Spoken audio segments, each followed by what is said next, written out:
안녕하세요. 배사님수 채널의 임수연 저널리스트입니다. 이번 주 수요일까지 설 연휴 극장가 대전이 있었죠. 저는 왕가 사는 남자가 잘 될 줄은 알았는데 입소문이 제가 예상한 것보다 더 크게 난 것 같아요. 900만까지는 자신 있게 예상하는데 그 이상은 좀 더 추이 지켜보고 말을 얹어야 할 것 같습니다. 오늘은 넷플릭스 시리즈 신작을 다뤄보려고 합니다.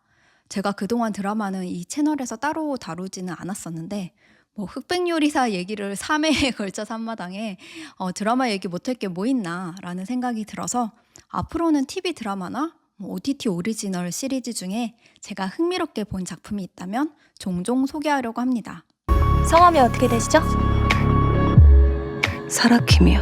부두와? 시작은 허풍일지라도 끝은 아니라는 거지.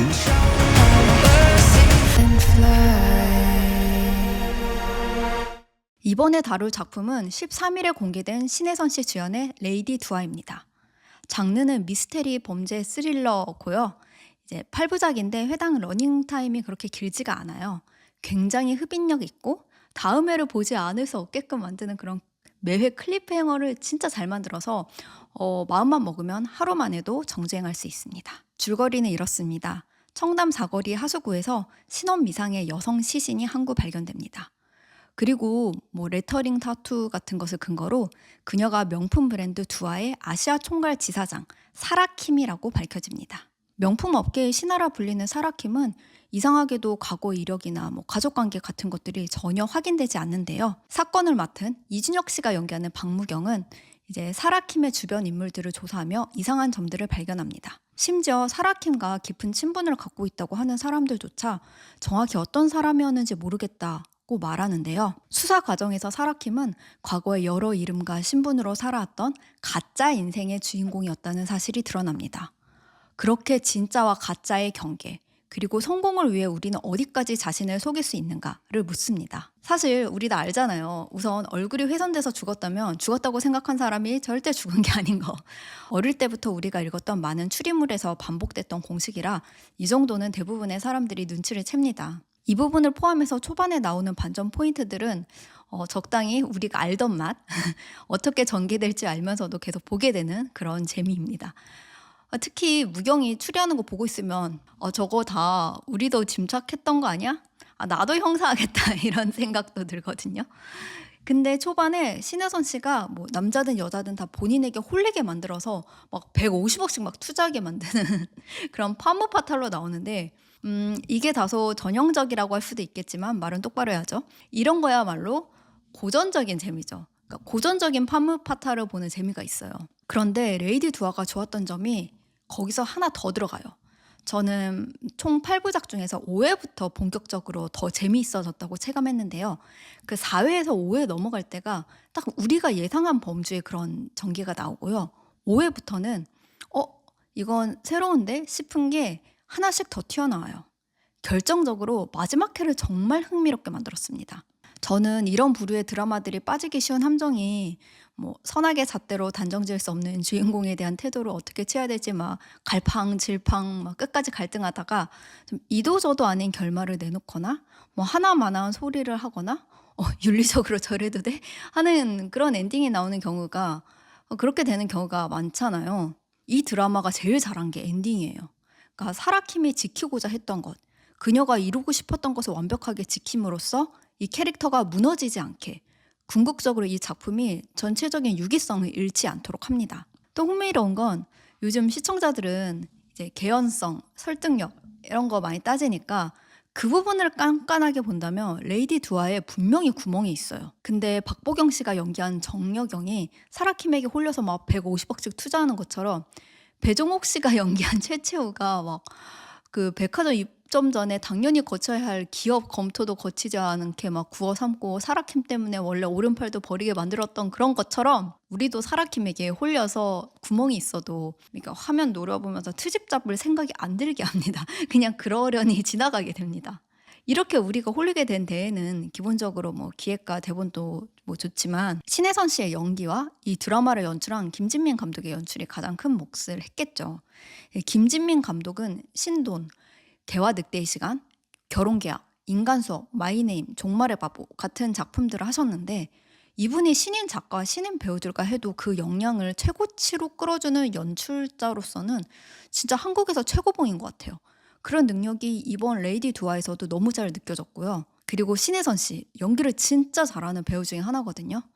근데 배우들 중에는 되게 출발선부터 유리하게 시작하는 사람들이 있어요. 아직 연기력이 무르익지 않아도 뭐 가능성이 꽃피울 날까지 기다려줄 수 있다. 뭐 연기는 뭐 하다 보면 늘겠지 하고 처음부터 감독들이 눈여겨보고 좋은 기회가 많이 주어지는 그런 배우들이 있거든요.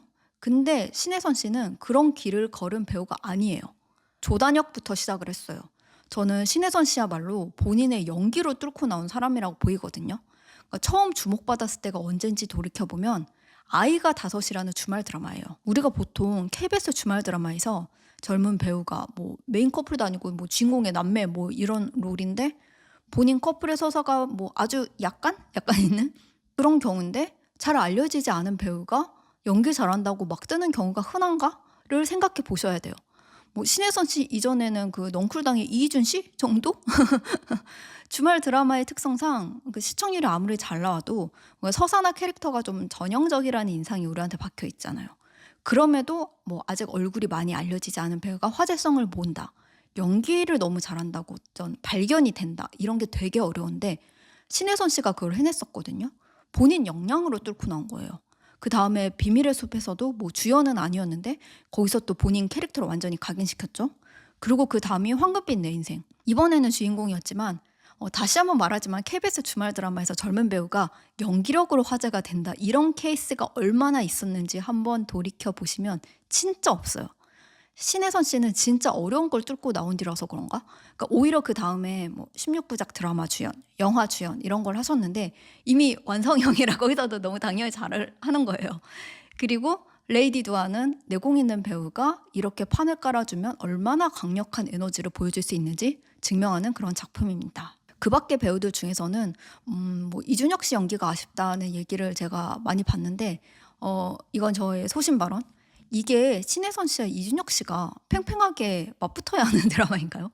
신혜선 씨의 원톱 드라마고 신혜선 씨가 연기하는 캐릭터들이 그걸 끌고 가고 그 이준혁 씨가 연기하는 형사 무경은 그걸 추적한다고는 하나 사실상 시청자들에게 신혜선 씨의 캐릭터를 안내하는 역할인 거잖아요. 애초에 둘의 무게가 비등하게 만든 작품이 아니에요. 그래서 저는 아쉽다는 생각보다는 오히려 본인이 너무 돋보이려고 하지 않아서 좋았고요. 정다빈 씨는 김진민 감독이 연출한 인간 수업에 이어 여기서도 나오니까 너무 반갑더라고요. 이 드라마에서 본인이 해내야 하는 것을 너무 재미있게 연기 잘 하신 것 같고 그리고 박보경님, 그 배우 진성규 씨와 부부관계로도 유명하시죠.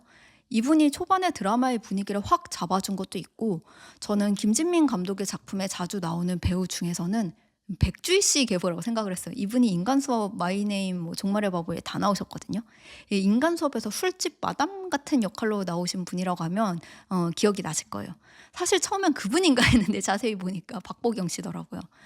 그 밖에 배우들 중에서는 후반부에 이희담 씨가 굉장히 중요하고 인상적인 역할로 나옵니다. 최근에 이 사랑도 통역이 되나요에도 비중 있게 출연을 하셨는데 저는 레이디 두아에서의 캐릭터와 연기가 더 인상적이었던 것 같습니다. 그리고 김지원 씨, 레이디 두아에서는 이제 창남이라고 하죠. 창남 역할로 나오는데 굉장히 인상적인 캐릭터로 보여주십니다. 요즘 나오는 남자 배우들 중에 뭔가 묶어서 얘기할 만한 분들이 있잖아요. 뭐 아직 군대에 안 갔고 젊고 뭐 키가 되게 크고 주연급이 됐거나 곧 될 것 같고 뮤직뱅크 MC를 했거나 해도 어울릴 것 같고 그런 좀 카테고리가 있잖아요. 근데 저는 은중가상년에서 좋은 느낌을 받아서 그런가? 저 개인적으로는 그 카테고리에서는 김재원 씨를 가장 주목해 보고 있습니다. 차기작도 유미의 세포들 시즌3 남자 주인공이라고 하더라고요. 레이디 두아에서 사라킴이 런칭하는 부두아는 주요 모티브가 되는 사건이 있어요. 2006년에 빈센트 앤 코라는 시계 브랜드를 뭐 100년 전통의 유럽 왕실 전용 스위스 명품 시계 뭐 그렇게 홍보하면서 폭리를 취했는데 뭐 실제로는 존재하지도 않는 유령 브랜드였고 시계는 경기도 공장에서 만든 저가 제품이었습니다. 유명 연예인 협찬과 뭐 청담동 매장으로 뭐 신뢰를 조작해서 수백만 원에서 수억 원의 시계를 팔았고 원가는 약 10만 원 수준으로 밝혀졌습니다. 하지만 뭐 이 드라마가 궁극적으로 보여주려고 하는 게 현대인의 허영 뭐 그런 걸 납작하게 건드리는 건 아니죠. 그 옛날 노래 중에 그 빈지노의 나이키 슈즈에서 뭐 왜 여자들은 명품의 환장해 뭐 그런 가사가 나오던 시절처럼 뭐 명품에 환장한 여자들의 심리를 비판하는 드라마는 더더욱 아닙니다. 그랬다면 이 드라마를 많은 사람들이 재밌게 볼 수가 없었겠죠? 전 아마 1회 보고 껐을걸요. 거기서 더 깊게 들어가서 뭐 성공주의, 뭐 SNS와 쇼 비즈니스 산업이 얽힌 뭐 새로운 계급 역학, 뭐 여기에서 그치는 것도 아니죠. 사실 우리는 이런 드라마들을 특히 최근 들어서 되게 많이 봤어요. 뭐 넷플릭스 해외 시리즈 중에서는 애나 만들기, 그리고 한국 시리즈 중에서는 뭐 안나, 셀러브리티 같은 것들이 있죠. 사실 이런 드라마들을 묶어서 하나의 또 군집을 만들어 볼 수 있을 것 같아요.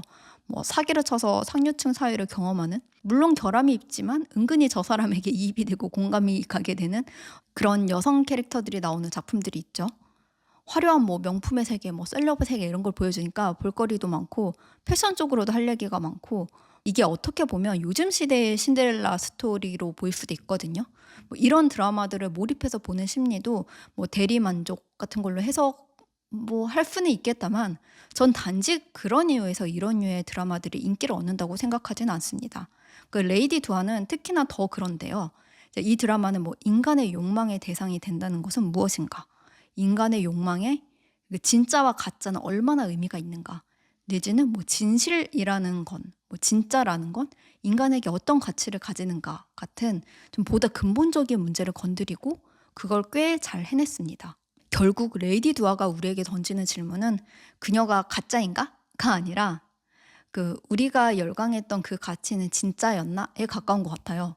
AI 기술의 발달로 뭐 이건 인간이냐 아니냐 뭐 그게 구분이 안 될 정도가 되면 진짜의 의미를 우리가 어떻게 재정의해야 하는가 뭐 그런 걸 묻는 시대에 좀 더더욱 의미심장한 질문을 던지는 작품이라고 정리해 볼 수 있겠습니다.